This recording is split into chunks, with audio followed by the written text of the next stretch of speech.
Bonjour et bienvenue à vous sur la chaîne Nature et Cosmétiques. Aujourd'hui, préparation d'un baume anti-démangeaison parce que je me fais piquer, je me fais dévorer par les bestioles.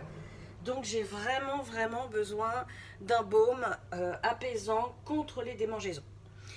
Qu'est-ce qu'il y a dans le baume que j'ai trouvé? Alors je l'ai trouvé sur internet et légèrement modifié, un peu à ma sauce.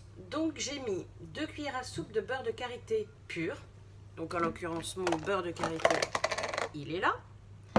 J'ai mis 1 cuillère à soupe de beurre d'avocat. Normalement sur internet il disait de l'huile d'avocat. Moi j'ai mis 1 cuillère à soupe de beurre d'avocat. Voilà. Il disait une once de cire d'abeille pure. Moi j'ai mis 1 cuillère à café de cire d'abeille pure. Si la texture ne vous plaît pas, il y a toujours une possibilité d'en rajouter un petit peu en refaisant fondre. C'est un petit peu dommage parce que quand vous allez le préparer, vous allez mettre des huiles essentielles. Et les huiles essentielles chauffées ne marchent plus, n'ont plus l'efficacité qu'on leur demande. Voilà.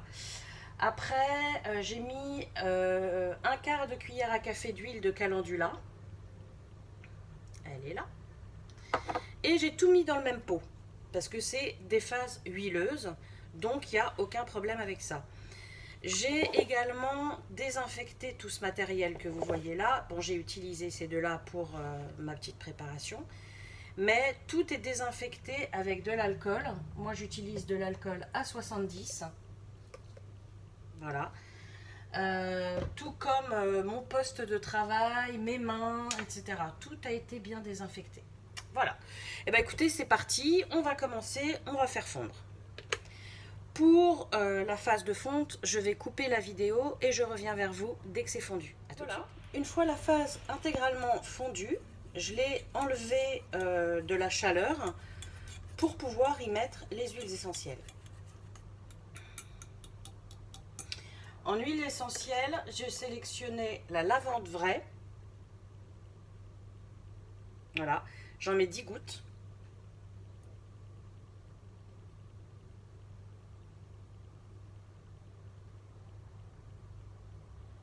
Voilà, 10 gouttes de lavande vraie. On mélange bien.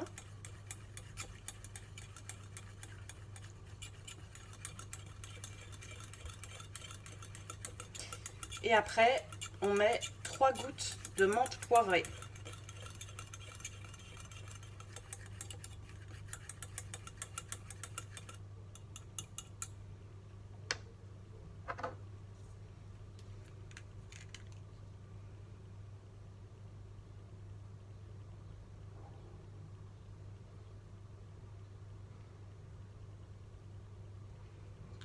J'en ai mis 4.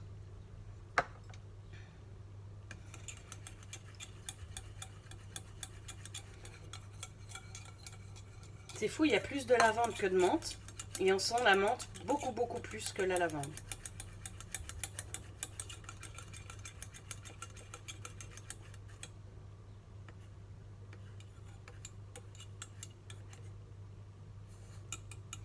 Et après, on prend le pot. Et on le verse directement dedans.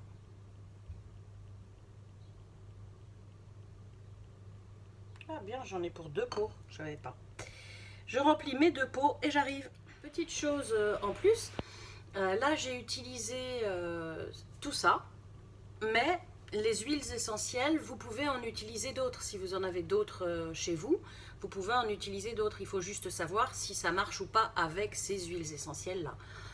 Voilà, normalement il disait d'utiliser de l'huile d'avocat. N'ayant pas d'huile d'avocat, mais du beurre d'avocat qui est fait à base d'huile, je me suis dit que ça serait très bien. Voilà. Une fois que vos baumes sont en train de sécher, vous les laissez ouverts pour qu'ils sèchent, parce qu'il ne faut pas qu'il y ait de...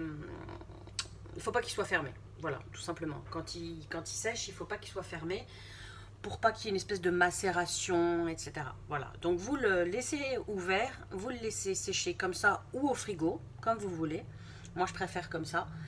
Et vous notez la petite recette, soit sur une petite étiquette que vous collez dessus, soit, comme moi, sur des petits trucs que je vais en fait entourer autour du baume. Voilà, tout simplement. Là, j'ai noté la recette, recto verso. Voilà. Et bon, bah, je pensais pas en faire deux, hein, mais comme j'en ai deux, je vais en offrir un. Voilà, donc ça sera toujours ça de sympa. Donc là, la recette que je vous ai dite est pour 60 grammes. Donc si vous en voulez moins, il faudra le diviser. Ou si vous en voulez plus, le multiplier. Voilà. Bah écoutez, j'espère que cette petite recette vous a plu. Moi, je vais attendre que ça sèche complètement, que ça durcisse, de façon à pouvoir après le fermer et l'offrir. Voilà. Donc j'espère que cette recette vous a plu. Je vous dis à très bientôt pour une prochaine revue et surtout, prenez soin de vous et de vos proches. Bye.